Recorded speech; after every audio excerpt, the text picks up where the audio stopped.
Sejak kecil, ia terpilih sebagai menantu keluarga Bai. Pada usia 20 tahun, ia menikah dengan Bai Ningbing, yang memiliki autisme. Menikah selama 5 tahun. Bai Ningbing selalu membenciku dan tidak menerima sentuhanku. Jangankan sekamar denganku. Lalu ia bertemu dengan seorang anak laki-laki. Ia menahan semua amarahnya di hadapannya. Babi bodoh berperilaku baik.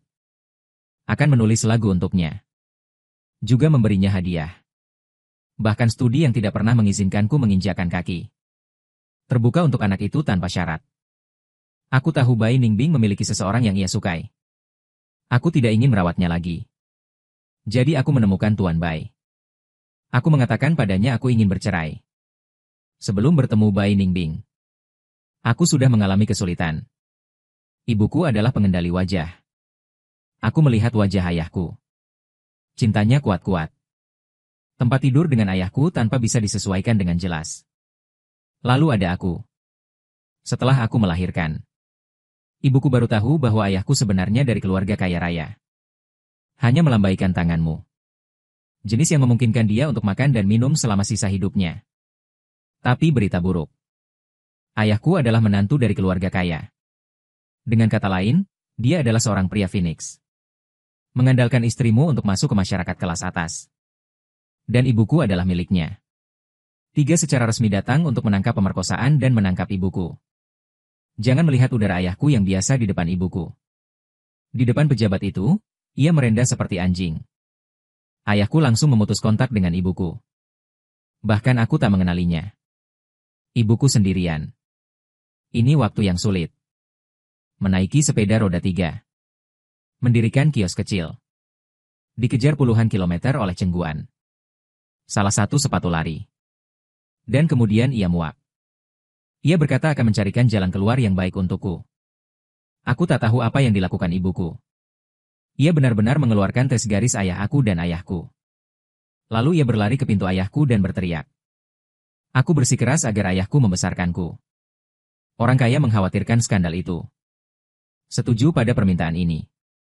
Sejak itu, aku terpisah dari ibuku. Hari di mana dia dikirim ke keluarga Shen. Ibuku tertawa terbahak-bahak sampai menangis. Kau tak akan pernah lapar lagi. Tapi ibuku begitu naif. Ayahku adalah aku seperti noda. Nyonya Shen juga membenciku. Orang-orang di bawah terbiasa melihat angin membuat mereka malas. Tentu, itu tak akan memberiku wajah yang bagus. Adapun saudara-saudara tiriku. Setiap hari dia menemukan cara untuk menggangguku. Tapi ibuku tak akan tahu hal-hal ini. Pertemuan di pintu rumah Shen. Itu adalah terakhir kali aku melihatnya dalam hidupku. Dia menderita kanker. Sudah larut. Tak mampu membayar tagihan medis. Setelah memberikanku pada ayahku, dia melompati hadiahnya. Dan aku dibesarkan di keluarga Shen sebagai Yang Zi. Dan aku sangat berhati-hati. 15 tahun. Aku bertemu seorang gadis di keluarga Shen. Ia tersayat duri mawar. Luka di lengan masih berdarah. Tapi ia tampaknya tak kehabisan cetak. Mendengarkan musik di taman dengan headphone menyala. Maka aku memikirkannya. Membawanya Yodopor untuk membersihkan luka. Band-Aid. Belakangan, aku tahu bahwa nama gadis ini adalah Bai Ningbing. Kakeknya membawanya ke keluarga Shen sebagai tamu. Entah kenapa.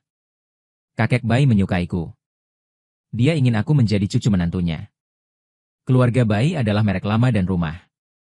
Tentu saja ayahku setuju. Setelah kakak beradik itu mendengar kabar. Mereka tertawa dan mengejekku. Apakah Anda pikir Anda telah memanjat cabang yang tinggi?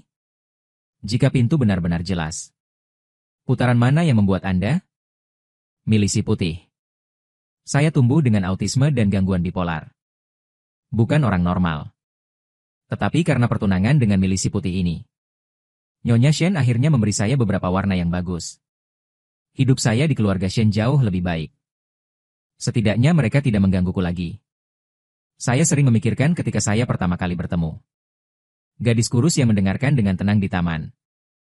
Dia tidak tahu. Kamu telah banyak membantu saya. Saya berterima kasih padanya dari lubuk hati saya. Saya mulai memahami penyakitnya. Belajar bagaimana bergaul dengannya di masa depan. Kemudian pada usia 20. Di bawah pengaturan kedua keluarga, saya menikah dengan Bai Ningbing. Aku tidak tahu apakah Bai Ningbing akan menikahiku. Hal ini sangat menolak. Setelah kami menikah, dia tidak menatapku dengan baik. Dia tidak akan membiarkanku menyentuhnya. Jangankan berbagi kamar. Malam pengantin. Dia marah padaku di ruang pernikahan. Pergi, jangan di kamarku. Keluar, kamu keluarkan aku. Aku menundukkan kepalaku karena malu. Rasa malu tercurah dari hatiku. Hari itu, kakek Bai menemukanku. Dia mengatakan bahwa Bai Ningbing telah menangis sejak dia masih kecil. Aku tidak suka berinteraksi dengan orang. Bibi yang merawat Bai Ningbing baru saja meninggal. Keadaan es putih sangat buruk selama ini. Dia memintaku untuk merawatnya. Beri Bai waktu untuk membeku. Aku mengangguk ya. Sejak saat itu, saya mengambil tugas untuk merawat milisi kulit putih. Berlari di antara sekolah dan keluarga Bai. Ingatkan milisi kulit putih untuk minum obat tepat waktu. Bawa dia ke rumah sakit secara teratur untuk kunjungan lanjutan. Juga mengatur resep dan pakaiannya untuk dipakai.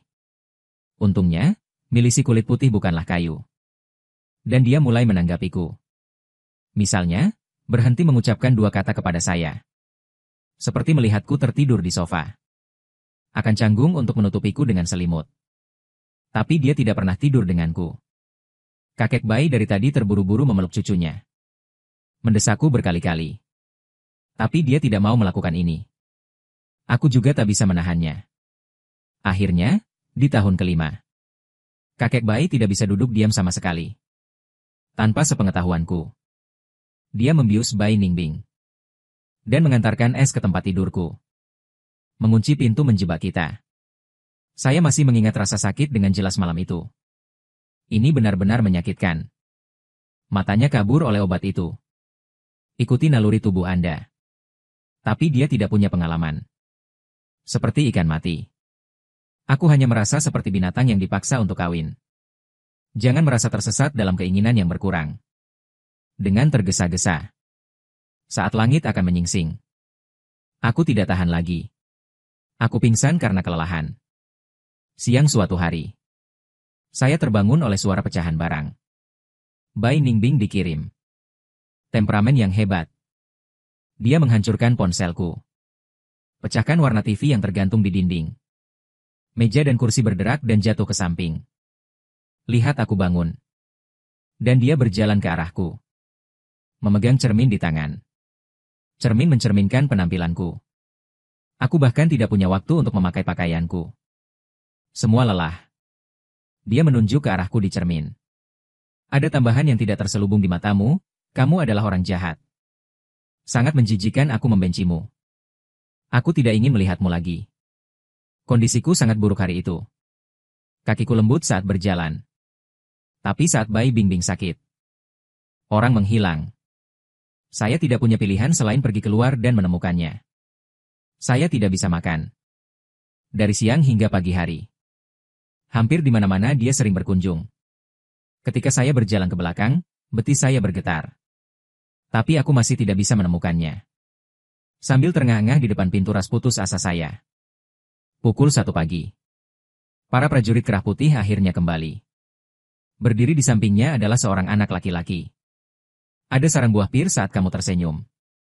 Anak laki-laki yang sangat manis itu menatapnya. Aku. Ini pertama kalinya aku bertemu seseorang yang berpikiran sama sepertimu. Mengenal Anda adalah pencapaian terbesar dari konser ini. Saat itulah saya menyadari. Ternyata Bai Ningbing pergi ke konser sendirian. Ponselnya mati. Tidak ingat jalan pulang. Anak laki-laki itulah yang membawanya kembali. Langkah kaki Bai Ningbing sangat lambat. Jelas jalan kembali pendek. Dia pergi untuk waktu yang lama. Mereka mengobrol tentang musik. Berbicara tentang komposer dan pemain yang saya tidak tahu. Bai Ningbing menyukai musik sejak dia masih kecil. Dia belajar di bawah master terkenal. Saya membuka studio setelah lulus. Membuat banyak lagu terkenal. Saya hanya berdiri di depan pintu dan mendengarkan dengan tenang. Mereka berbicara selama 30 menit. Tapi Bai Ningbing tidak pernah menemukanku di sana. Pengurus rumah masih tidak tahan. Ingatkan wanita itu. Itu terlambat. Kembali tidur. Nyonya sudah menunggumu. Anak itu meminta prestise. Sedikit terguncang. Tanya Bai Ningbing, apakah ini suamimu? Keheningan malu muncul di wajah Bai Ningbing. Terukir mengangguk. Lalu segera menambah rasa tidak suka yang terpaksa terhadapnya. Aku benci dia. Dan aku hanya berdiri di sana. Rasa malu yang tak bisa dijelaskan datang. Itu membuatku merasa malu. Nama anak laki-laki itu adalah Hikiang. Hikiang menarik lengan bajunya dan menutup masker mata. Ini sudah larut. Dari hari kita bertemu lagi. Hubungan saya dengan Bai Ningbing telah turun ke titik beku lagi. Dia tidak akan mengatakan sepatah kata pun padaku. Di hari ulang tahun. Saya memberinya headset baru untuk memakai headphone. Kudengar kualitas suaranya bagus. Berkali-kali saya sengaja memesan perayaan ulang tahun setengah tahun sebelumnya. Tapi es putih hanya untuk yang lebih ringan. Bakar earphone di depan wajahku dan hancurkan kecerdasannya. Tidak menyukaimu. Aku juga tidak suka sampah yang kau berikan. Aku tidak ingin ulang tahun itu. Dia pergi keluar untuk menghabiskan waktu bersama Hikiang. Sejak pertemuan itu, dia dan Hikiang telah berhubungan. Beberapa waktu lalu, Hikiang juga pergi ke studionya untuk magang. Saat aku kembali di malam hari, dia mengenakan cincin perak. Ini adalah hadiah ulang tahun dari Hikiang. Saya melihat puing-puing earphone di seluruh lantai. Ada kelelahan tak berujung di lubuk hatiku. Keesokan harinya, Tuan Bai tiba-tiba menelepon. Panggil aku ke ruang kerja. Dia memintaku mengambil dokumen dan memberikannya pada sekretarisnya. Tapi aku ingat. Bai Ningbing tidak pernah mengizinkanku masuk ke ruang kerja. Aku ragu-ragu. Tuan Bai mendesakku bahwa dokumen itu sangat dibutuhkan. Sekretaris sudah menunggu di depan pintu. Jadi aku memikirkannya, dan aku pergi dan mendapatkan dokumen itu. Kembalikan semua yang ada di ruang kerja ke keadaan semula sebelum pergi. Tapi aku masuk ke ruang kerja. Atau diketahui oleh Bai Ningbing? Teleponnya terhubung dengan pengawasan ruang kerja. Dia bergegas kembali dari studio. Ada kekuatan dan musik di antara alis. Anda tidak bisa masuk. Tidak, emosinya seperti badai tak kasat mata. Itu menyebar di dalam ruangan. Karena aku pergi ke ruang kerja untuk mengambil dokumen. Ia bahkan telah membangun kajian dari awal hingga akhir. Dibersihkan dalam semalam. Dan aku menatapnya. Ditanya keraguan dalam hati mengapa aku tak bisa masuk. Pergi selama ini. Bai Ningbing sering mengajak Hikiang ke rumahnya untuk pekerjaan kecil. Mereka mendiskusikan musik di ruang kerja. Menginap seharian. Mengapa aku dan Kiang bisa tak bisa? Dan aku tak kotor. Mengapa kau meminta seseorang membersihkan ruang kerja? Wajahnya semakin dingin. Dia tak sepertimu. Dia mengerti musik. Itu sahabat karib, kau tak mengerti. Jika kau masuk, maka akan kotor. Bertahun-tahun. Aku sudah terbiasa dengan ekspresi pendeknya yang seperti ini. Seketika mengerti maksudnya. Aku selalu berusaha menenangkannya ketika dia sedang ingin. Tapi hari ini aku tahu dia sedang marah. Aku tak bisa membujuknya sebaik yang biasa kulakukan. Kupejamkan mata dan membeku putih. Sungguh sakit rasanya kalau bicara seperti itu. Pada titik ini, hipoglikemia terjadi. Aku mundur selangkah. Tapi aku berdiri di depan pintu ruang kerja. Pintunya tak ditutup. Retret ini tanpa sengaja melangkah ke ruang kerja. Bai Ningbing salah mengira aku telah memancingnya. Matanya gelap. Kening dilaporkan. Dia menunjuk ke arahku dan mengatakan banyak hal jelek. Pada akhirnya turun ketiga kalimat, kamu pergi. Ini rumahku, bukan rumahmu. Pergi dari sini. Jangan muncul di rumahku lagi. Ini bukan pertama kalinya aku mendengar ini. Ketika aku pertama kali masuk ke keluarga Shen. Adik-adik tiriku. Memberitahuku begitu. Saat itu. Aku bersembunyi di dalam selimut dan menangis diam-diam. Kurasa. Mulai sekarang, aku harus punya rumah sendiri. Rumah yang tak bisa diusir orang lain. Setelah menikah. Aku salah mengira. Villa dengan Bai Ningbing ini adalah rumahku. Meskipun tak bisa melindungiku dari angin dan hujan. Tapi disitulah tempatku berada. Tapi hari ini. Ia bercerita sekuat tenaga bahwa rumah itu atas namanya. Uang itu berasal dari keluarganya. Ini bukan rumahku. Ia menyuruhku keluar dari sini. Lonjakan emosi. Ketidakberdayaan hampir menelanku. Aku memukuli kepalaku dan menghitung hari. Sudah 10 tahun aku tidak bertemu milisi putih di usia 15. 15 tahun menatap pertunangannya. Aku hidup nyaman selama 5 tahun dan 20 tahun. Aku bergabung dengan keluarga Bai. Aku merawatnya dengan baik selama 5 tahun. 5 tahun kebaikan pada keluarga Bai, habislah aku. Aku lelah dengan hari-hari seperti ini. Aku ingin bercerai. Begitu ide perceraian muncul. Seperti benih yang menerobos tanah. Sepanjang jalan. Seminggu kemudian, aku melihat Tuan Bai. Aku bilang padanya aku ingin bercerai. Kakek Bai sedang duduk di sofa di rumah tua itu. Ia menekuk jari telunjuknya dan mengetuk meja. Kenapa begitu? Aku bilang padanya milisi putih naksir. Dia akan menahan amarahnya di depan orang itu. Penampilan kikuk. Akan menulis lagu untuknya dan memberinya hadiah. Keras kepala untuk menyenangkannya. Dia kiang ada di sini. Suasana hati Bai Ningbing juga akan jauh lebih baik. Tidak peduli dari pejabat tamu atau subjektif. Dia lebih cocok untuk milisi putih daripada aku.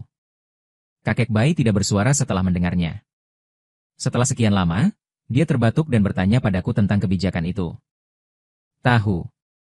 Mengapa aku memilihmu sebagai cucu menantuku sejak awal? Karena aku memberi milisi putih plester. Aku bertanya padanya dan dia menggelengkan kepalanya.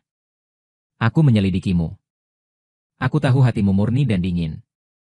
Aku tahu kamu malu. Tidak diterima dengan baik di keluarga Shen. Kamu membutuhkan pertunangan ini. Setelah akad nikah. Demi keluarga Bai. Hidupmu akan jauh lebih baik.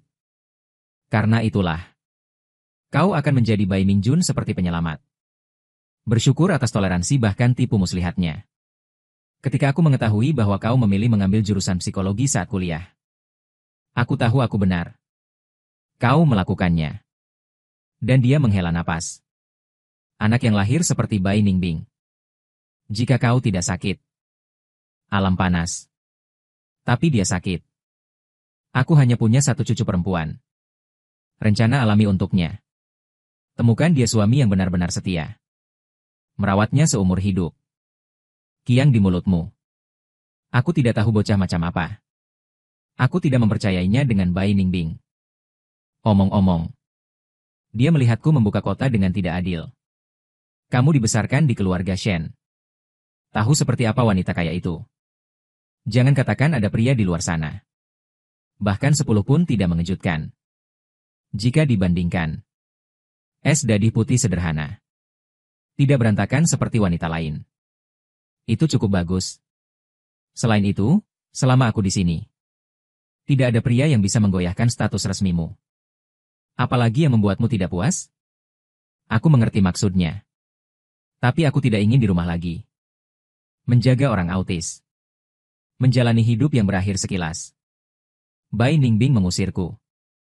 Aku memberitahu Tuan Bai dengan serius. Sekarang kehadiranku hanya akan membuatnya bosan. Selama ini.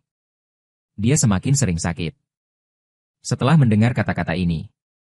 Wajah kakek Bai berangsur-angsur menjadi serius. Memikirkan kembali hubunganku dengan Bai Ningbing. Setelah sekian lama. Dia akhirnya melepaskannya. Aku akan memikirkan perceraian lagi. Kamu kembalilah dulu. Dan Bai Ningbing adalah istrimu bagaimanapun juga. Kamu harus meminta pendapatnya tentang masalah ini. Dan aku menganggukkan kepalaku. Bangun dan pergi. Bagaimana mungkin Bai Ningbing tidak setuju? Dia ingin menandatangani surat cerai. Hari ini hujan turun dengan deras. Di luar sangat berangin. Ketika aku meninggalkan rumah tua itu, aku melihat Bai Ningbing. Dia berdiri di dekat pintu Weiyan. Mengenakan kemeja putih. Memegang payung di tangannya. Ada genangan besar hujan di antara payung. Entah sudah berapa lama dia berdiri di sini. Berapa banyak yang kamu dengar? Saat kamu melihatku. Dia mengerucutkan bibirnya. Kamu bilang ingin menceraikanku. Setelah mendapat jawaban afirmatiku. Bai Ningbing tidak berbicara untuk beberapa saat. Sepertinya sedang memikirkan sesuatu. Setelah beberapa saat. Dia bertanya padaku, maukah kamu menjagaku setelah bercerai? Dan aku tertegun. Kegagalan bodoh. Es putih. Perceraian berarti kita orang asing. Aku bukan lagi istrimu. Aku tidak punya kewajiban untuk menjagamu. Mengerti, dan itu semakin besar. Basahi setengah bahunya dengan Steffi. Bai Ningbing menatapku dengan serius. Menggelengkan kepalanya. Aku benar-benar tidak menyangka dia ingin bercerai. Kenapa aku memintanya bercerai dan tidak ada yang merawatku? Apa kau tidak menyukai Hikiang? Kau bisa membiarkan dia mengurus keseharianmu. Tapi Bai Ningbing tetap keras kepala menggelengkan kepalanya. Dia sibuk berkreasi. Dia tidak bisa tinggal di rumah terus, kau merawatku. Aku menatap ke bawah ke air di lubang dangkal. Aku hanya merasakan dingin di hatiku. Dia percaya bahwa Hikiang memiliki pengejarannya sendiri. Enggan menjebaknya di rumah. Dan aku. Pria membosankan dan vulgar di matanya ini. Lahir untuk berputar di sekelilingnya. Es putih. Jika kau membutuhkan seseorang untuk merawatmu, maka kau bisa membayar pengasuh. Sebelum aku datang. Bukankah Zhang Na juga merawatmu dengan baik? Aku mencoba berunding dengannya. Tapi dia keras kepala. Aku harus mengurusnya. Tangannya mengepal saat berbicara. Telapak tangan dipotong dengan goresan yang dalam. Ini adalah pendahulu dari penyakitnya. Aku tidak ingin berdebat dengannya lagi. Masih belum pulang. Dia mengikuti di belakangku. Mengatakan 3 kata tidak ada perceraian berulang kali. Aku menolak. Dia menghujani tangannya dengan darah. Keluarga bayi kaya. Tidak mampu membeli babysitter. Aku tidak mengerti mengapa milisi putih begitu keras kepala. Setelah keluar, dia telah lama jatuh cinta dan mengucapkan 2 kata. Kebiasaan. Kebiasaan terbentuk perlahan. Aku memberitahunya ketika aku pertama kali mulai merawatmu. Bukankah kau sudah terbiasa? Semuanya memiliki proses adaptasi. Kau bisa membiasakan diri dengan berlari masuk lebih banyak. Dia lebih keras kepala dari keledai yang keras kepala ketika dia memutar lurus. Lihat, aku menolak bekerja sama. Dia mulai berteriak, jangan abaikan. Kau harus mendengarkanku. Aku tahu percuma membujuknya di saat seperti ini. Aku menutup mulut. Dia pikir aku sudah berjanji padanya. Kerutan itu berangsur mengendur. Saat aku melihat Hikiang di depan pintu rumahku. Matanya berbinar. Perceraian ditinggal olehnya. Dia memasuki ruang kerja bersama Hikiang. Bai Ningbing sengaja mengunci ruang kerja sebelum masuk. Seolah takut seseorang menerobos masuk. Tak berapa lama, suara merdu piano terdengar dari dalam. Dengan tawa cerah bocah itu. Semuanya tampak hidup. Sudah jam 10 malam saat Hikiang keluar. Di luar hujan. Bai Ningbing melirik sang nona. Kendalikan dia, akan hujan dan keluar dengan es. Menginap di sini malam hari. Hikiang mengerjapkan matanya. Tersenyum padanya, bodoh. Bagaimana saya bisa hidup tanpa piyama? Prajurit kerah putih itu menunjuk ke arahku. Dia telah. Maka Anda harus bertanya kepada istri Anda. Setuju atau tidak, aku akan menginap malam ini. Maukah Anda meminjamkan saya pakaian Anda? Hikiang menatapku sambil tersenyum. Jangan menunggu jawaban saya. Bai Ningbing bersedia memimpin. Sarang yang jernih dan dangkal muncul di tepi klip Hikiang. Miringkan kepalamu untuk mendukungnya. Bagaimana kau bisa menjawab omong kosong atas nama orang lain? Bai Ningbing menunjuk ke villa. Ini adalah rumahku. Bukan rumahnya. Menunjuk pakaian ruang ganti untuk dibeli dengan uang keluargaku. Saya memiliki keputusan akhir. Jadi Hikiang dengan manis menunggu Nyonya Bai ke arahku. Lalu aku akan tinggal malam ini. Saya tidak tahu apakah itu akan mengganggu kehidupan pernikahan Anda. Reaksi Wenyan Bai terhadap es beku lebih besar dariku. Dia buru-buru menjelaskan. Dia bahkan melambaikan tangannya. Kami tidak memiliki hal semacam itu, menjijikan. Aku mendengarkan dengan tenang. Tidak ada kepala. Diam-diam membolak-balik telepon. Bai Ningbing benar. Ini bukan rumahku. Saya berencana untuk pindah. Menemukan apartemen yang cocok tidaklah mudah. Saya tidak punya uang saku ketika saya menabung.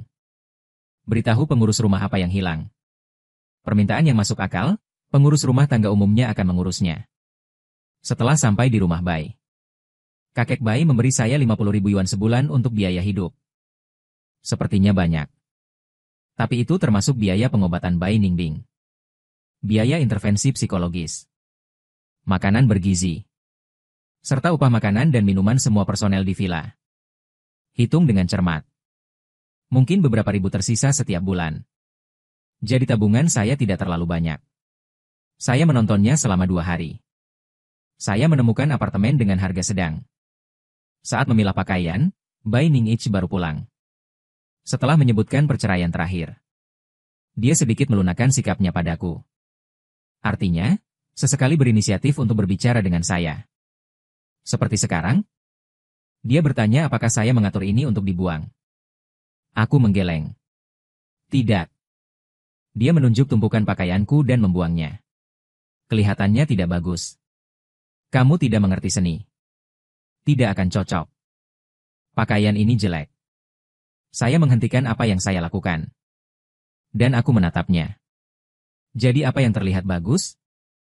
Dia memikirkannya dengan serius. Jawab aku ke Kiang terlihat sangat baik. Anda belajar lebih banyak darinya. Saya punya uang untuk membelinya untuk Anda. Aku melihat gaun putih yang terlipat di atas. Sedikit positif. Rok ini. Saat Tentara Kerah Putih dan aku berbelanja setahun lalu. Saya memilihnya sendiri. Saya masih mengingatnya dengan jelas. Setelah dia keluar dari kamar pas. Anti saya tersandung. Kata-kata yang berulang terlihat bagus. Tapi pakaiannya masih sama. Dia pikir dia kuno. Apakah pakaiannya berubah atau orangnya berubah? Aku menjatuhkan bulu mataku. Gerakan tangan tanpa henti. Tidak perlu aku suka gayaku. Sajak secara bertahap mengalir di bagian bawah mata putih dan beku. Dia meninggalkanmu dan kemudian berbalik dan pergi. Pintu menutup keras. Dentuman itu membuat gendang telingaku sakit. Dia tidak meninggalkan kamar lagi malam itu. Jadi dia tidak tahu aku meninggalkan villa. Saat keluar dari rumah Bai, saya membawa koper 24 inci. Ada juga ransel biru. Saya masih mengenakan pakaian ini ketika saya meninggalkan keluarga Bai. Bai Ningbing benar. Ini bukan rumahku. Jadi hanya ada sedikit milik saya. Saya hanya tinggal di apartemen selama 1 hari. Saya berangkat ke kota musim semi. Masa kecil. Ibuku selalu memberitahuku bahwa hidup akan menjadi lebih baik dan lebih baik. Ketika dia menghemat cukup uang, dia akan membawa saya dalam perjalanan.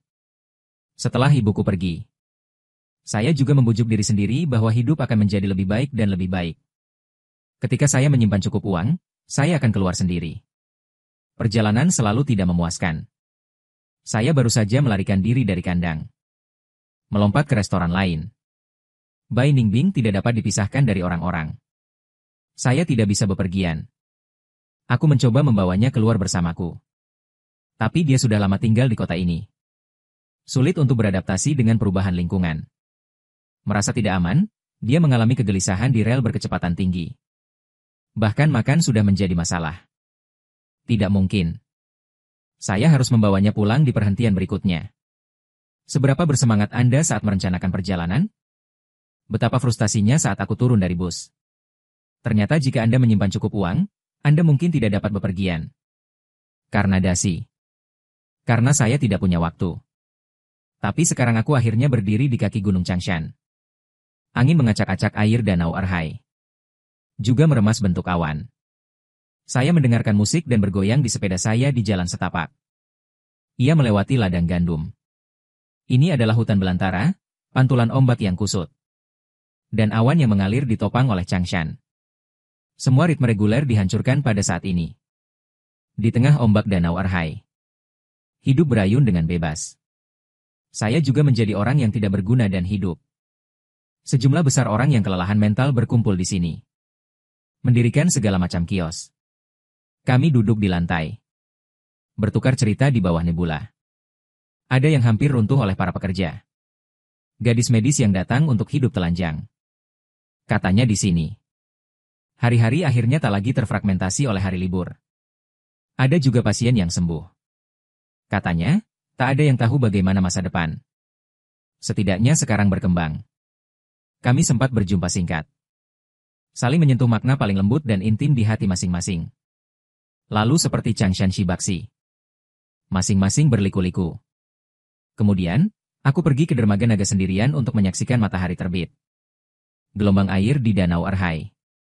Hancurkan matahari agar menghajar koin perak. Ketika susah mencari nafkah di keluarga Shen. Aku tak menangis. Ketika dia diusir dari rumah oleh kata-kata jahat Bai Ningbing. Aku juga tidak menangis. Tapi saat ini aku menutupi pipiku. Bahu berguncang. Aku tidak pernah sedalam ini. Aku merasa tidak bebas. Tidak ada jam beker yang disetel. Tidak ada pengingat membosankan yang sama-sama keahlian. Aku menjawab panggilan gunung di kejauhan. Kamu bisa linglung sepanjang hari. Sampai 2 minggu kemudian. Aku baru saja menancapkan kartu panggil kembali. Ketika meninggalkan keluarga Bai. Aku mengirim pesan teks kepada Tuan Bai. Bicara singkat tentang masalah ini, setelah mencolokkan kartu hari ini. Itu semua panggilan tak terjawab. Itu ayahku. Itu dipukuli oleh Tuan Bai. Dan Bai Ningbing menabrakku di mobil dalam perjalanan pulang.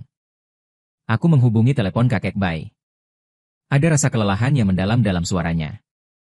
Segera kembali, es putih. Dia dalam kondisi yang buruk.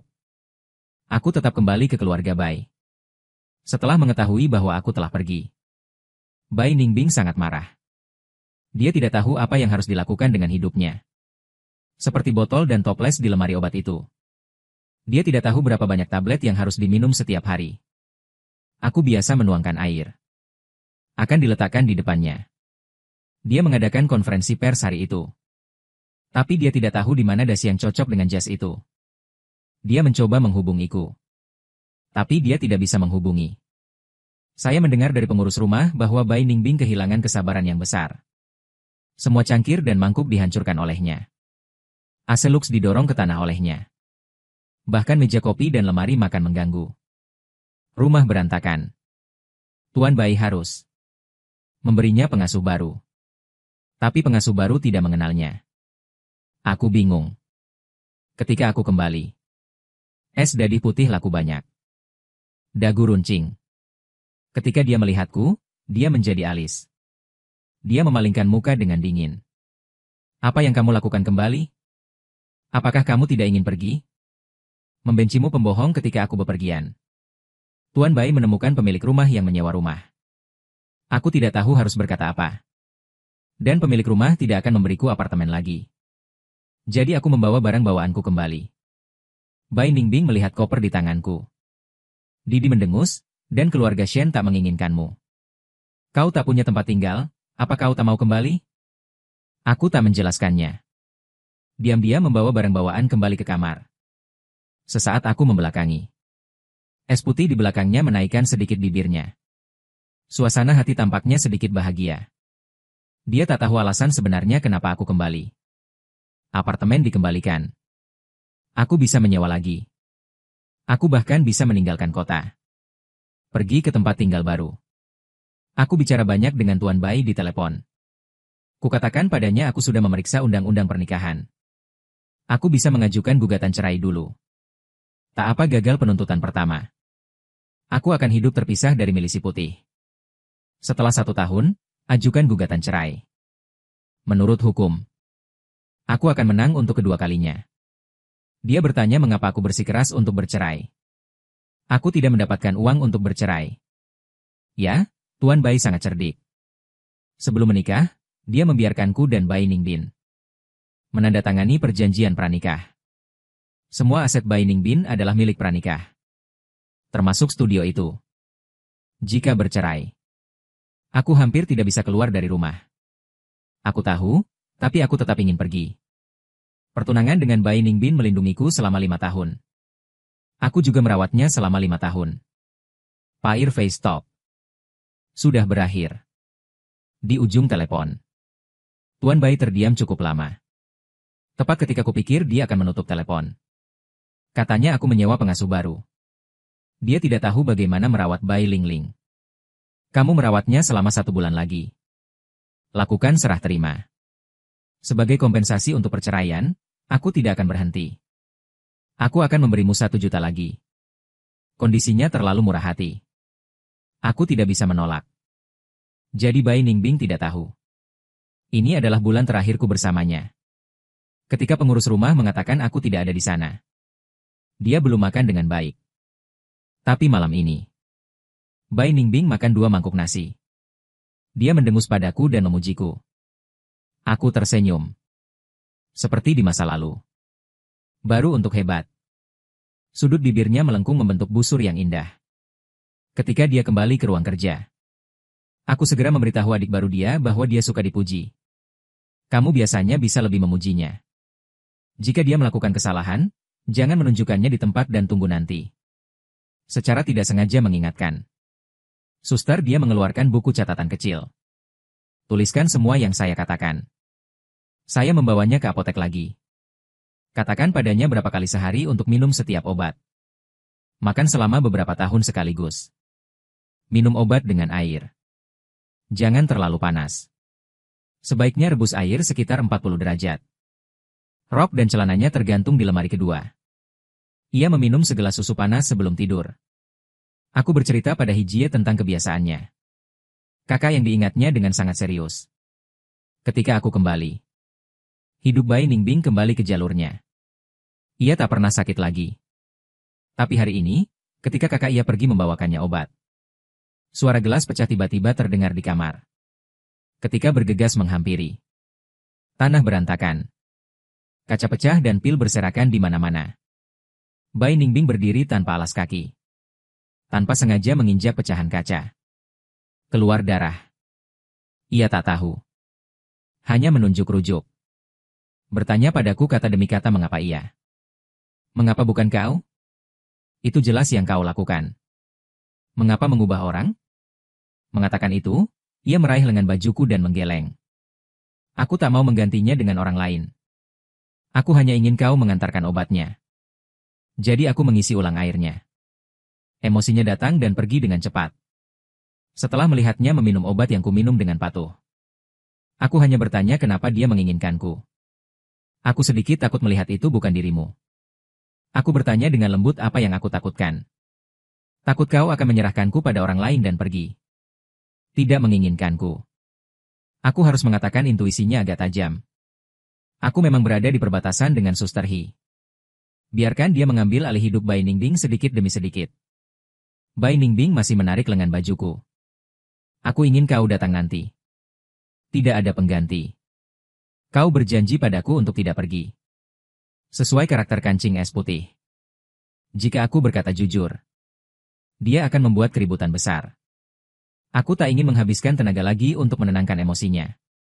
Maka ku tatap lurus matanya dan ku bohongi dia. Berjanji tak akan pergi. Tak ada pengganti. Tinggal setengah bulan lagi. Beri dia obat setengah bulan lagi. Bai Ningbing melengkungkan bibirnya dan tersenyum puas. Dia tak menyadari bahwa kakinya masih berdarah. Dan kali ini aku tak melakukannya seperti biasa. Suruh dia Yodopor membersihkan lukanya. Dia juga tak menyadari suster dia. Mata menyedihkan itu. Semua orang tahu aku akan pergi. Hanya dia yang tenggelam dalam dunianya sendiri. Siang ini, kulihat jembatan derek lagi. Dia berdiri di depan pintu villa. Matanya tertuju pada jendela dari lantai ke langit-langit ruang kerja di lantai 2. Bai Ningbing sedang duduk di dekat jendela, menundukkan kepalanya dan bermain piano. Dinding derek bertahan lama. Aku tidak menemukan Bai Ningbing. Sebaliknya, temukan aku. Dia memberiku piringan lembaran musik yang menguning. Dia sudah mencari skor ini. Tolong sampaikan padanya untukku. Aku sedikit muak dengan es putih dan ada di lantai atas. Apakah kamu tidak pergi sendiri? Tidak, Kekiang menggelengkan kepalanya. Senyum kecut muncul di sudut mulutnya. Dia tidak ingin melihatku lagi. Aku baru tahu. Sebelumnya, dia Kiang berlari ke rumah Bai dalam 3 hari. Tapi akhir-akhir ini dia tidak ada. Bahkan cincin yang dia berikan untuk Bai Ningbing juga menghilang. Tuan Shen He Kiang berkata dengan lembut. Di sela pikiranku. Dia bertanya apakah aku menyukai es putih. Kamu bisa tahu, kan? Dan aku menganggukkan kepalaku. Sangat jelas aku tak boleh gagal untuk melihat. Saat festival musik pertama kali muncul. Kami semua berkelompok. Dan dia sendirian. Tidak selaras dengan keramaian. Sekilas aku melihatnya. Dia sangat cantik. Aku lupa lagu apa yang diputar hari itu. Hanya menatapnya. Setelah mengetahui bahwa ponselnya mati, aku mengambil kesempatan untuk menawarkan diri untuk mengantarnya pulang lagi. Aku bukan orang bodoh. Berbicara dengannya, aku tahu dia berbeda dengan orang normal. Tapi menurutku dia sangat imut. Sangat murni. Jika menyangkut milisi putih. Ada senyum tipis di mata Kekiang. Setelah kamu pergi, Tuan Bai menghubungiku. Katakanlah kamu akan bercerai. Ketika aku mendengar berita itu, sebenarnya aku sangat bahagia. Aku selalu mengira kau dan milisi putih adalah dua dunia yang berbeda. Ia larut dalam ruang seni.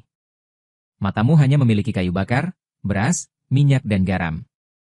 Aku memiliki idola yang sama dengan milisi putih. Aku menyukai gaya yang sama. Selalu ada musik untuk dibicarakan ketika kita bersama. Aku lebih cocok untuknya daripada kamu. Ada baiknya aku membujuk milisi kulit putih untuk menceraikanmu. Saya bisa bertanggung jawab untuk merawatnya. Tapi tahukah Anda apa hasilnya? Kekiang telah berdiri di depan pintu villa berbicara denganku. Saya bertanya apakah dia ingin masuk dan duduk. Dan dia mendongak. Matanya tertuju pada Bai Ningbing di lantai 2. Menggelengkan kepalanya. Kekiang mengatakan itu setelah aku pergi. Dia menemani Bai Ningbing di villa selama beberapa hari. Di ruang kerja, Bai Ningbing mengobrol dengannya tentang musik. Tinggalkan studi. Bai Ningbing mulai menggodaku. Aku membuatkannya kue stroberi. Ia berhenti sejenak. Anda benar-benar mengatakan kepada saya bahwa Anda paling suka stroberi. Ada deretan boneka di sofa di ruang tamu.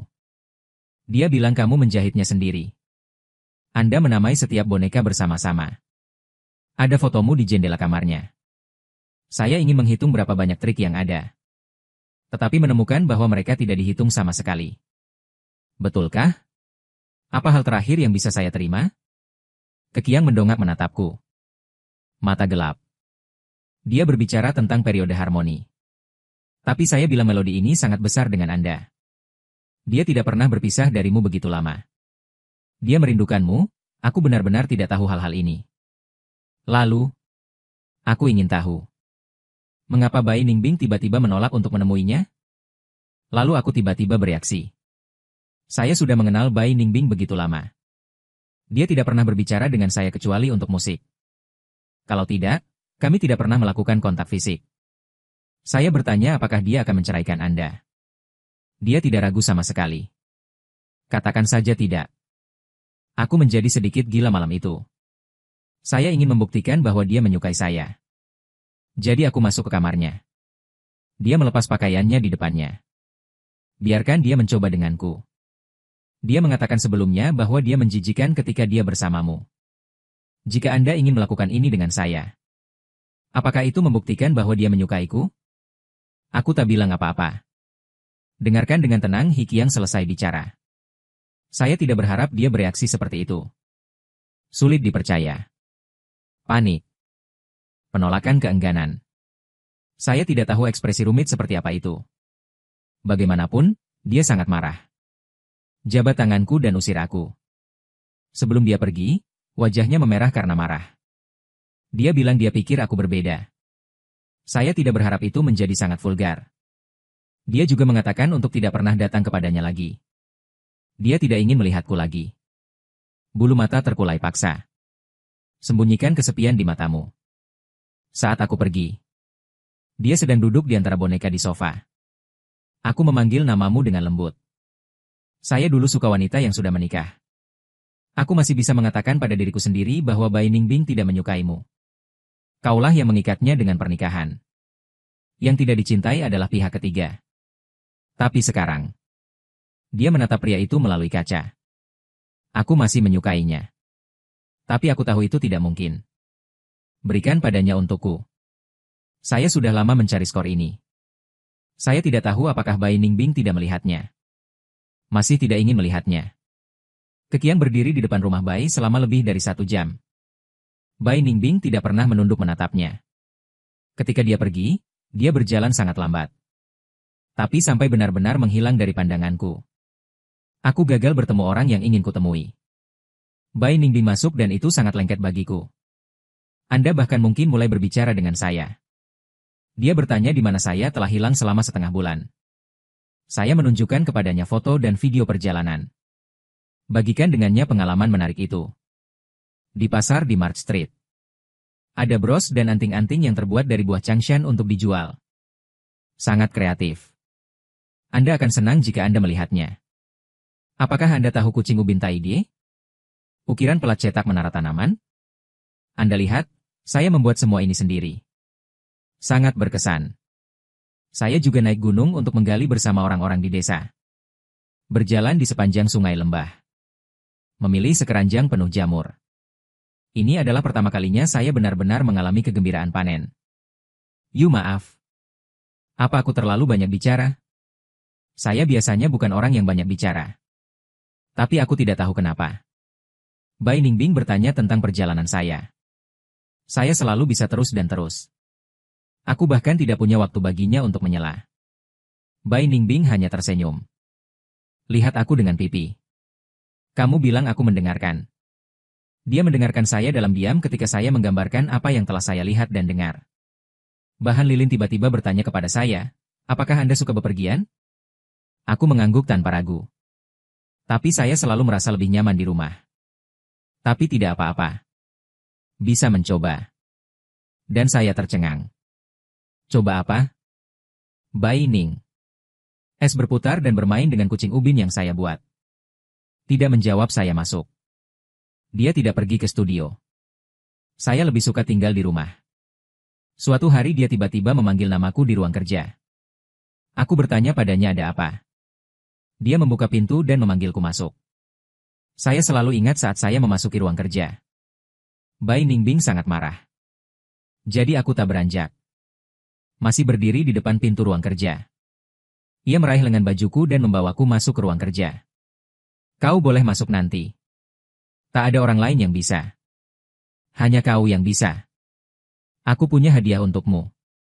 Ruang kerjanya besar. Kecuali meja dan kursi kantor. Dan piano putih. Hari ini, Bai Ningbing mengenakan gaun haute couture. Dia dirias. Dia hanya berpakaian begitu formal saat akan bermain. French window. Mengatur kepala botak matahari terbenam di es putih. Dia mengenakan matahari terbenam. Ujung rambut disepuh dengan lapisan tipis emas. Bulu mata yang dilipat ringan mengipasinya kertas basah. Dengan not musik yang dimiringkan dari ujung jari. Beberapa orang dilahirkan dengan nada tuli. Seperti aku tak tahu ada legato. Aku hanya tahu bahwa suara piano itu berlapis-lapis saat ini. Seperti ombak pekat di laut di awal musim semi. Puncak-puncak yang naik. Gema biru awan. Piao seumur hidup. Romantis yang terlalu vulgar. Dalam dan terlalu kuat. Aku mendengarkan dengan tenang. Dan di akhir lagu, dia mendongak menatapku. Oke. Aku menganggukkan kepala dari lubuk hati dan bertepuk tangan. Ini naskah dan perlu diperbaiki. Dia menunjuk setumpuk tebal perasaan lalu mengubahnya. Akan lebih baik. Aku suka lagu ini. Aku bertanya siapa namanya. Bai Ningbing ragu sejenak, tapi bayi yang baru lahir itu belum memikirkannya. Lagu ini ditulis untukmu. Beberapa hari lagi ulang tahunmu. Ini hadiah. Dan aku tercengang. Aku tak menyangka dia memberiku hadiah seperti itu. Dia mencium 2 kali. Tiba-tiba mengubah permainan. Apa kau tahu alasan kenapa aku sakit? Aku bertanya pada Tuan Bai tentang ini. Dia berkata padaku. Penyakit milisi kulit putih disebabkan oleh perawatan pengasuh yang tidak benar. Tapi Bai Ningbing bilang padaku itu tak ada hubungannya dengan pengasuh. Mereka orang tuaku. Dia terdiam sejenak. Sepertinya ingin menjelaskan seluk-beluknya padaku. Tapi jari-jarinya tak hanya gemetaran. Seolah mengingat masa lalu. Sudah menghabiskan seluruh tenaganya. Tak apa. Jika terlalu menyakitkan, jangan bilang. Kutuangkan segelas air hangat untuknya. Ia menggertakkan gigi untuk memberitahu. Setelah sekian lama konstruksi psikologis. Sulit sekali ia bicara. Ayahku lama mengejar ibuku. Ibuku setuju. Setelah 2 tahun menikah. Ibuku mengetahui bahwa ayahku tak lain adalah dia. Menemukan wanita lain di luar. Pertama kali ibuku marah. Ayahku berlutut dan berjanji akan membawa. Tapi kemudian ada kedua kalinya dan ketiga kalinya. Keempat kalinya aku berpapasan dengan ayahku dan orang lain di rumah. Benar-benar menjijikan. Ibuku tak bisa mengajakku keluar. Ayahku datang dan memohon maaf pada ibuku. Ibuku pulang dengan melunak lagi. Setelah kembali, ibuku baru tahu bahwa ayahku tidak putus dengan orang-orang di luar. Bahkan ketika aku pergi menemui ibuku dan membawa wanita itu bersamanya. Ibuku menidurkanku di sini. Ayahku tidur dengan wanita di sebelah itu. Tapi kali ini ibuku tidak menangis atau membuat keributan. Tiba-tiba tenang. Dia bahkan mengajak ayahku jalan-jalan. Ini adalah perjalanan pertama bagi keluarga kami yang terdiri dari 3 orang. Dan satu-satunya waktu. Dia mencengkeram borgolnya untuk menekan emosi yang melonjak. Malam itu, di kota yang asing, ibuku menusuk dengan pisau. Menerobos ke dalam hati ayahku. Ayahku berlumuran darah. Melawan dan mencekik ibuku. Aku dikunci di balkon oleh ibuku. Aku tidak bisa keluar. Ketika aku bangun, orang tua saya tidak akan pernah pindah lagi. Dan saya berdiri di sana. Ini benar-benar berbeda dari versi yang pernah saya dengar. Kisah cinta harimau putih dan ibu putih. Ini adalah kisah hebat dalam keluarga kaya raya. Pada awalnya, harimau putih sudah menetapkan target pernikahan. Tapi saya jatuh cinta dengan seorang ibu kulit putih dari keluarga biasa pada pandangan pertama. Ibu kulit putih tidak ingin terlibat dalam keluarga. Tidak setuju pada awalnya. Harimau putih membebani dia selama 4 tahun. Ibu kulit putih terharu olehnya. Akhirnya menyetujui lamaran pernikahannya. Pasangan suami istri cinta. Tidak butuh waktu lama untuk ada es putih. Sayangnya, masa-masa indah itu tidak berlangsung lama. Ibu kulit putih meninggal karena serangan jantung saat keluar. Bai Fu tidak ingin istri Wang sendirian. Tapi siapa yang bisa membayangkan kisah cinta seperti itu? Tersembunyi sebenarnya adalah masa lalu yang kejam. Berdarah. Dan embun beku putih yang menjadi saksi kematian kedua orang tuanya. Baru berusia 6 tahun. Aku tidak berpikiran sehat. Dia sakit parah. Aku terbangun dengan penampilan seperti ini. Akhirnya aku tahu. Mengapa Bai Ningbing merasa tidak aman saat pacaran? Begitu tahan terhadap pernikahan dan kemesraan. Fang Yuan mengatakan ini untuk memberitahu. Aku lengkap. Dia duduk di sebelahku dan ragu-ragu sejenak. Perlahan. Menyentuh punggung tanganku dengan telapak tanganku sedikit demi sedikit. Aku tahu aku sakit. Aku akan mengatasi. Kau boleh masuk ruang kerja mulai sekarang. Kau boleh menggandeng tanganku jika aku tidak mengatakannya. Aku tak akan melepaskannya. Aku meminum obatku dengan patuh. Jangan kehilangan kesabaran denganmu. Ia menatapku dengan serius. Mata yang begitu tulus. Ini seperti mengeluarkan hati dan memberikannya padaku. Untuk pertama kalinya, aku merasakan hangat telapak tangannya. Entah apakah cahayanya ambigu. Suaranya sangat lembut dan bulat. Mari kita melakukan perjalanan bersama. Aku mencoba pergi ke tempat baru. Aku akan merayakan ulang tahunmu ketika aku kembali. Ia menggandeng tanganku dan membuka peta. Pelajari kota-kota di atas dengan seksama. Aku memperhatikan langit yang semakin gelap. Aku menghubungi telepon kakek Bai. Kurasa Bai Ningbing ingin bepergian. Memberitahunya. Kakek Bai merenung sejenak. Menanyakan apakah serah terima dengan suster dia sudah jelas? Pada saat ini, ada kurang dari 1. Jika Anda melakukan perjalanan, seharusnya aku pergi tepat setelah perjalanan.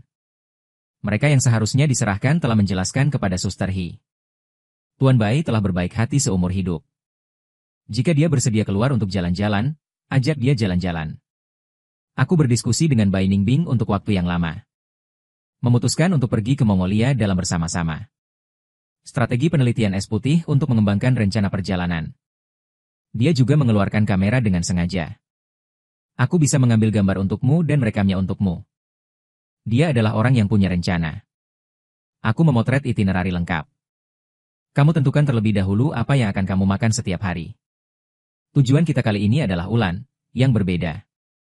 Saat menaiki pesawat, aku bisa merasakan dengan jelas mood swing es putih. Mungkin pengalaman dikunci di balkon. Dia tak suka ruang tertutup seperti ini. Sama saja dengan wahana rel berkecepatan tinggi. Ia menjadi sangat gelisah. Saat duduk di sebelahku, ia menarik lengan bajuku. Bersandar di sebelahku, bersandar ke kanan. Pesawat berbeda dengan rel kecepatan tinggi. Tak bisa setengah jalan. Jika kamu tak enak badan, ayo kembali. Jangan memaksakan diri. Bai Ningbing mengerucutkan bibirnya erat dan menggeleng. Ayo pergi, aku tak ingin menyapu hatimu lagi. Saat pesawat lepas landas, ia menggandeng tanganku. Telapak tangan berkeringat. Ditemui konveksi kuat di tengah jalan. Pesawat itu bergelombang. Prajurit kerah putih itu tidak membuka matanya sepanjang waktu. Seperti memejamkan mata. Bisa dikencangkan oleh dahi Tuan Han. Gandeng tanganku. Atau mengekspos dia. Emosi. Dia gugup. Setelah pesawat tiba di Chifeng, mobil sewaan akan memakan waktu 4 jam lagi. Bai Ningbing sudah sangat waspada. Iklim dan lingkungan yang sama sekali belum pernah terjadi sebelumnya. Membuatnya lebih cemas dan sensitif dari biasanya. Aku menenangkannya sepanjang jalan. Dia mengangkat sudut mulutnya dan tersenyum padaku. Aku baik-baik saja. Aku percaya. Setelah membawanya ke suite hotel, aku mandi air panas dulu. Saat keluar, kulihat Bai Ningbing berjongkok di pojokan. Seluruh orang sedikit uso. Setelah melihatku, ia menarik napas dalam 2 kali. Membongkar seperti tumis. Kuberi diriku 2 butir pil penenang. Jangan tunggu aku bicara. Ia bangkit seolah tak terjadi apa-apa, dan aku pergi mencuci juga. Aku baik-baik saja, aku baik-baik saja. Jangan khawatir. Ia sudah bolak-balik lama malam ini. Seperti tak bisa tidur. Tahun-tahun ini. Setiap malam. Ia tak pernah meninggalkan tempat tidur di villa. Seharusnya tempat tidur. Dan aku berbisik padanya. Boleh kuceritakan dongeng sebelum tidur? Tak apa, aku tertidur. Kau juga tidur dan menonton padang rumput bersama besok. Dan ia tak pernah melakukannya. Sepi seolah benar-benar setengah tertidur. Tapi keesokan harinya. Arus hitam dan biru. Atau mengungkap fakta bahwa ia tak bisa tidur nyenyak semalaman. Ia nyaris tak makan. Aku sering memasukkan obat ke mulutku. Dulu aku mendambakan padang rumput. Kau bisa lihat kondisinya begitu buruk. Semua pikiranku tertuju padanya. Aku bahkan tak sempat menghargai kabut pagi Pot Putri. Bagaimanapun juga. Orang-orang dibawa keluar olehku. Ambil kembali dengan baik. Es putih menunjuk ke pegunungan yang bergulung-gulung di kejauhan. Jangan lihat, aku lihat ke sana. Kau pergi dan aku akan memotretnya. Ia mengeluarkan ponselnya dan memotretku. Tangan yang menekan rana itu sedikit gemetar. Turis lain melihatnya. Dengan lembut ragu. Mengapa penampilanmu begitu buruk? Ini seperti refleks. Kurasa tidak. Ini kurang dari 2 kilometer di atas permukaan laut. Bai Ningbing menatapku. Mencoba menjelaskan adaptasi padaku. Tidak apa-apa. Dia menyeretku dan mengambil banyak gambar. Tapi dia tidak pernah puas. Tidak, itu tidak benar. Aku bertanya padanya ada apa. Dia tidak menjawab. Aku segera mengubah lengan bajuku menjadi lilitan. Seorang paman lewat. Kami menggelengkan kepala. Ia meratapi bahwa anak-anak muda zaman sekarang sangat suka berfoto. Wajah subjek terlihat seperti itu. Aku masih berfoto di sini tanpa membawanya ke rumah sakit. Bai Ningbing menundukkan kepalanya karena malu. Menatap pundakmu yang miring. Kutarik napas panjang, Fang Yuan, tunggu kartu berikutnya. Ayo kita jalan-jalan. Kita berjalan bersama di padang rumput. Pasangan di sebelahnya berlari bebas menuju puncak gunung. Kutatap punggung mereka. Bebas sekali menghela napas pelan. Ia berusaha mempercepat langkahnya. Berlari bersamaku di padang gurun. Tapi lingkungan asing di sekitarnya membuatnya ekstra hati-hati. Ia tak bisa merasa bebas seperti orang normal. Ia hanya bisa bicara padaku. Jika kau lari, aku akan merekamnya untukmu. Gak usah, ayo berangkat pelan-pelan bareng. Ada banyak gembala menggulung rumput di sepanjang jalan. Sapi dan domba sering lewat. Senangnya diam. Bai Ningbing tak bicara. Sudut mulut mengeluarkan busur mencela diri sendiri. Kami keluar selama 3 hari. Dia tampak kurus kering. Seluruh orang kuyu. Jika bepergian adalah untuk mengisi ulang bateraiku, maka bepergian adalah siksaan baginya. Emosi tertekan selalu meletus pada saat itu. Aku pergi mencoba menunggang kuda hari ini. Bai Ningbing berdiri di sana dan mengangkat kamera untuk memotretnya untukku. Kuda-kuda menyebar. Lambat laun menambah kecepatan. Dari jogging hingga jogging. Bai Ningbing memegang kamera. Rana berbunyi klik dan klik. Aku ditelan oleh kenikmatan derap ini. Perlahan memejamkan mata. Lalu teriakan 7 butir menghampiri telingaku. Aku segera sadar. Itu suara es putih. Penyakit es dadi putih. Penyebab penyakit. Itu karena pasangan di sekitarku. Entah kenapa, pasangan itu bertengkar. Si pria berkata akan memukuli si wanita ketika ia kembali. Si wanita berkata bahwa jika ia berani pergi, ia menusuknya dengan pisau. Pertengkaran suami istri. Agak kejam melepaskannya. Orang di sekitar menghindari. Hanya Bai Ningbing yang perlahan berbalik ke belakang dan menatap mereka. Mereka semakin keras. Napas Bai Ningbing menjadi semakin berat. Mungkin karena aku sangat gugup akhir-akhir ini. Mungkin ia teringat sesuatu yang buruk di masa lalu. Ketika seorang pria mendorong seorang wanita hingga tersungkur. Ia bergegas naik menghadang pria itu. Dan kemudian ia jatuh sakit. Ketika Bai Ningbing jatuh sakit, aku tak bisa mengontrol emosiku. Aku ada untuknya. Menenangkannya berulang-ulang. Sampai matahari terbenam. Ia tenang. Fang Yuan, maaf. Membuatmu khawatir, ia duduk di rumput. Tangan berlutut. Menyebalkan rasanya keluar bersamaku. Aku menggeleng. Tidak. Tidak buruk, tapi kau tak senang. Aku melihat foto-foto perjalananmu ke Dali. Kau tersenyum begitu jelas. Dan aku pun pulang. Kau tak pernah sebahagia digambar lagi. Aku ingin kau bahagia. Maka memanggilmu untuk bepergian. Tapi kau ada di kameraku. Jauh. Tidak di rekaman orang-orang yang lewat di Dali. Terang ketika kau sedang menunggang kuda. Akhirnya ku foto dengan memuaskan. Tapi hanya satu bidikan. Aku sakit. Aku sangat tak berguna. Bersamaku bahkan tak bisa membuatmu rileks. Bersama orang yang siap jatuh sakit. Bagaimana mungkin kau bisa rileks? Semua yang dikatakannya benar adanya. Aku tak bisa membantah hal itu. Aku duduk bersamanya di atas rerumputan. Melihat matahari terbenam jatuh ke cakrawala sedikit demi sedikit. Ia duduk di sana dengan titik-titik cahaya yang jarang di matanya yang gelap. Aksor lingkaran ini. Aku benar-benar orang yang mengerikan. Benar-benar gelap. Aku berdiri dan menepuk-nepuk rumput di tubuhku, jangan dipikirkan. Aku telah memesan penerbangan kembali besok. Perjalanan akan segera usai. Kembali besok. Lusa adalah hari ulang tahunku. Lusa, aku bisa berangkat dengan uang 1 juta. Bai Ningbing mengikutiku naik dan pergi. Menunduk sepanjang jalan. Tak sepatah kata pun. Bahkan dalam perjalanan pulang, ia diam luar biasa.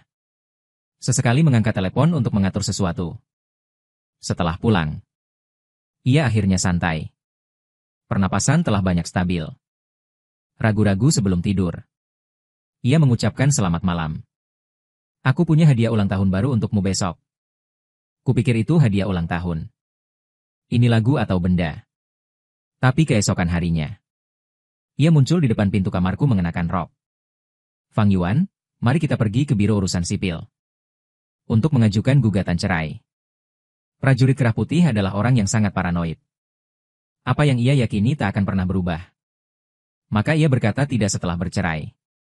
Aku siap menghabiskan 1 atau 2 tahun untuk mengeluh. Persiapan bercerai. Tapi aku tak menyangka. Tentara Kerah Putih sementara akan berubah pikiran. Mau tak mau aku bertanya mengapa. Ia berkata dengan nada sangat tenang bahwa kau tak senang. Aku tak ingin menyeretmu ke bawah. Ia bahkan pura-pura santai saat mengatakannya. Mata indah melengkung membentuk busur dangkal. Tapi bagian bawah mata merah. Aku orang yang sangat kusam. Jika kau menemukan dirimu jatuh cinta padamu, kau harus menunggu sampai kau pergi. Pikirku lamat-lamat. Apapun yang terjadi, aku akan mengikatmu padaku. Tapi kau tak bahagia di sisiku. Benar-benar tak bahagia sama sekali. Omong-omong. Ia tersendat. Rongga mata kemerahan. Aku sudah menyeretmu cukup lama. Aku tak ingin kau sedih lagi. Maka ku biarkan saja. Baru kali ini aku melihatnya menangis. Kupikir orang seperti dia.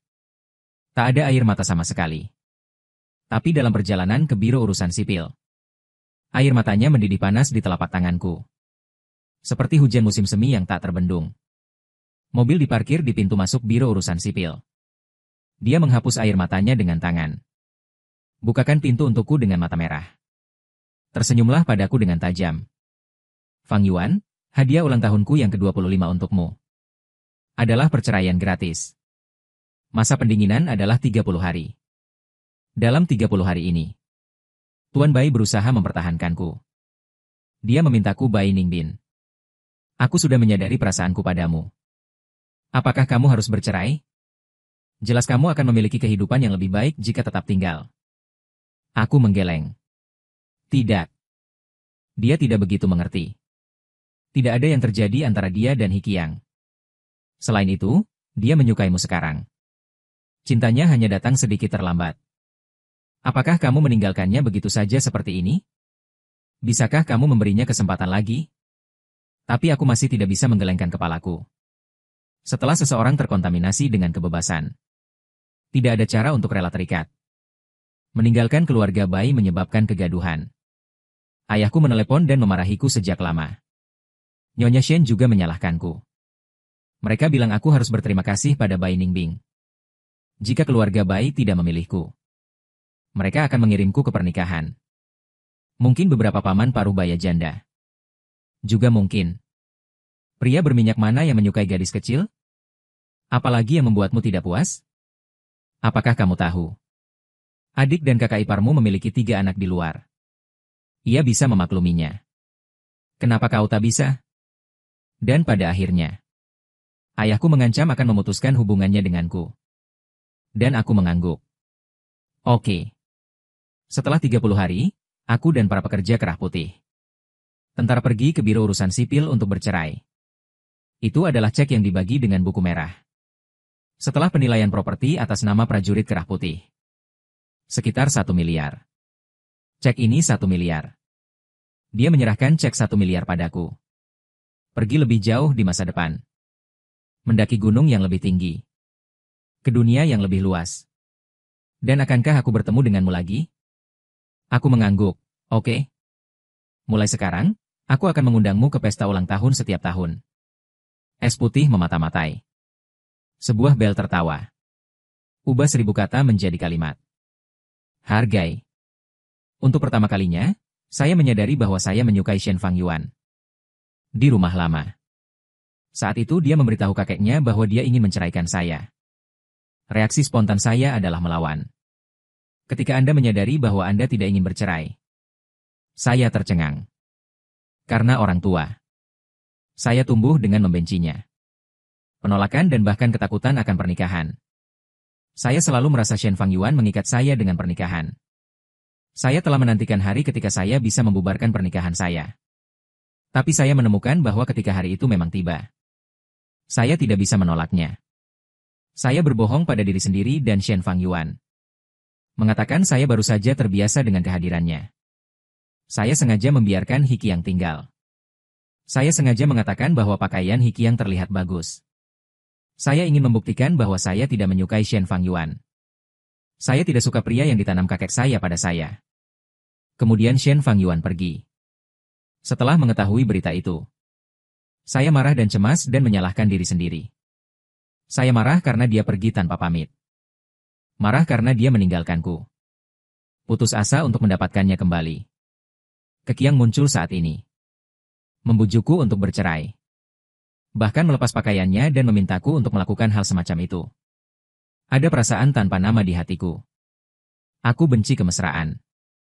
Aku tidak ingin ini terjadi pada siapapun.